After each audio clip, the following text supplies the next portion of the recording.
Hello বন্ধুরা, তোমরা দেখছো তোমাদের প্রিয় YouTube channel job information and preparation. আমি রয়েছি তোমাদের বন্ধু কমল। তো আজ যে গুরুত্বপূর্ণ আপডেটটি নিয়ে আসলাম সেটা হচ্ছে বিএসএফের ট্রেসমেন্টসে কিন্তু নতুন একটা নিয়োগ বেরিয়েছে।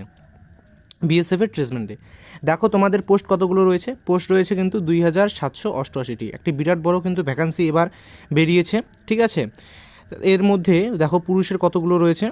এর মধ্যে পুরুষের রয়েছে 2651টি পোস্ট, ঠিক আছে। মোট পোস্ট রয়েছে 2788টি। তাদের মধ্যে পুরুষ রয়েছে 2651টি এবং মহিলা দেখো মহিলাদের জন্য কিন্তু রয়েছে ভ্যাকান্সি 137টি। কী যোগ্যতা লাগছে, কেমনভাবে সম্পূর্ণ স্টেপ করানো হবে সব কিন্তু আমি ভিডিওতে বলে দেবো, তো ভিডিওটি শেষ পর্যন্ত দেখো। তো নেক্সট হচ্ছে তোমাদের কবে ফর্ম ফিল আপ শুরু হবে। তোমাদের কিন্তু ফর্ম ফিল আপ শুরু হবে 15ই জানুয়ারি থেকে। 15ই জানুয়ারি থেকে কিন্তু তোমাদের ফর্ম ফিল আপ শুরু হয়ে যাবে, চলবে 28শে ফেব্রুয়ারি পর্যন্ত, ঠিক আছে। আর ফর্ম ফিল আপের জন্য তোমাদের ফি কেমন লাগছে, যারা জেনারেল রয়েছে, ওবিসি রয়েছে, তাদেরকে কিন্তু ফর্ম ফিল আপ করার জন্য 100 টাকা নেওয়া হচ্ছে তাদের কাছ থেকে, এবং এসসি এসটিদের কোনো টাকা লাগছে না। ভ্যাকান্সিগুলো একটু তোমরা দেখে নাও, যে সমস্ত ভ্যাকান্সি রয়েছে এটা মেলদের, ঠিক আছে। কোন পোস্টে কতগুলো ভ্যাকান্সি রয়েছে তোমরা একটু দেখার চেষ্টা করো। এখানে দেখো তোমরা কুকে কিন্তু সবচেয়ে বেশি ভ্যাকান্সি রয়েছে, 897টি টোটাল ভ্যাকান্সি রয়েছে কুকে, ঠিক আছে।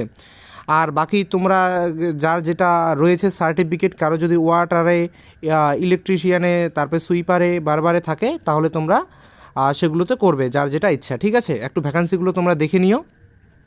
এটা গেল সম্পূর্ণ মেলদের ভ্যাকান্সি, ওকে। এটা গেল সম্পূর্ণ মেলদের কিন্তু ভ্যাকান্সি, তোমরা স্ক্রিনশট করে এটাকে তুলে নিতে পারো। দেন আসা যাক ফিমেলদের ক্ষেত্রে। এটা কিন্তু ফিমেলদের যে 137টি তাদের ভ্যাকান্সি ছিল, 137টি মোট টোটাল, ঠিক আছে।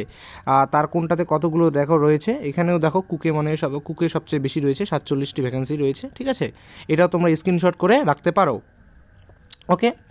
তো তোমাদের প্রথমে কি হবে, তোমাদের কিন্তু প্রথমে পিএসটি অ্যান্ড পিএমটি হবে, অর্থাৎ ফিজিক্যাল হবে, ঠিক আছে।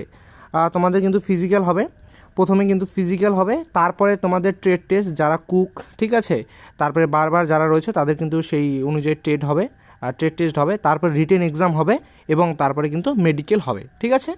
তো এই 4টি ধাপে কিন্তু তোমাদের সম্পূর্ণ প্রসেস করানো হবে, বুঝতে পারলে। তো তোমাদের দেখো পিএসটিতে কী হবে সম্পূর্ণ কিছু বলে দেবো, ঠিক আছে। তোমরা ভিডিওটা শেষ পর্যন্ত দেখো। ঠিক আছে, যারা 18 থেকে 23 বছর তারা কিন্তু সবাই আবেদন করতে পারবে। যারা এসসি রয়েছে তারা 5 বছর বয়সে ছাড় পাবে, এটা ওবিসি হবে, ওবিসিরা কিন্তু 3 বছর ছাড় পাবে, ওকে। হাইট 166.5 সেমি, যারা মেল রয়েছে তাদের কিন্তু এই উচ্চতা লাগছে, ঠিক আছে, এবং যারা ফিমেল রয়েছে তাদের 157 সেমি কিন্তু উচ্চতা লাগছে এই পদে আবেদন করার জন্য। তো তোমাদের প্রথমেই হবে কি পিএসটি এবং পিএমটি, অর্থাৎ ফিজিক্যাল। তো ফিজিক্যালে কিন্তু যারা পুরুষ রয়েছে তাদের 5 কিমি দৌড়াতে হবে, 24 মিনিটের মধ্যে কিন্তু তাদের 5 কিমি দৌড়াতে হবে। ফিমেলদের কিন্তু 1600 মিটার, অর্থাৎ 1.6 কিমি 8.5 মিনিটের মধ্যে কিন্তু দৌড়াতে হবে, ঠিক আছে। এটা ফিজিক্যালের ক্ষেত্রে। তারপর তোমাদের যার যেটা ট্রেড রয়েছে সেই ট্রেড অনুযায়ী ট্রেড টেস্ট হবে, তারপরে রিটেন এক্সাম হবে। রিটেন এক্সাম তোমাদের কিন্তু 100 নম্বরের হবে, ঠিক আছে। রিটেন এক্সাম কিন্তু 100 নম্বরের হবে, ঠিক আছে। এরপরে যদি আরও কোনো জানার থাকে অবশ্যই আমাকে কমেন্ট করো, আমি তোমাদের সব কিছু বলে দেবো, ঠিক আছে। ভিডিওটা ভালো লাগলে অবশ্যই লাইক করো, তোমার বন্ধুদের মাঝে শেয়ার করে দাও ভিডিওটা, ঠিক আছে। দেখা হচ্ছে নেক্সট কোনো ভিডিওতে, ততক্ষণ ভালো থেকো, সুস্থ থেকো, ধন্যবাদ।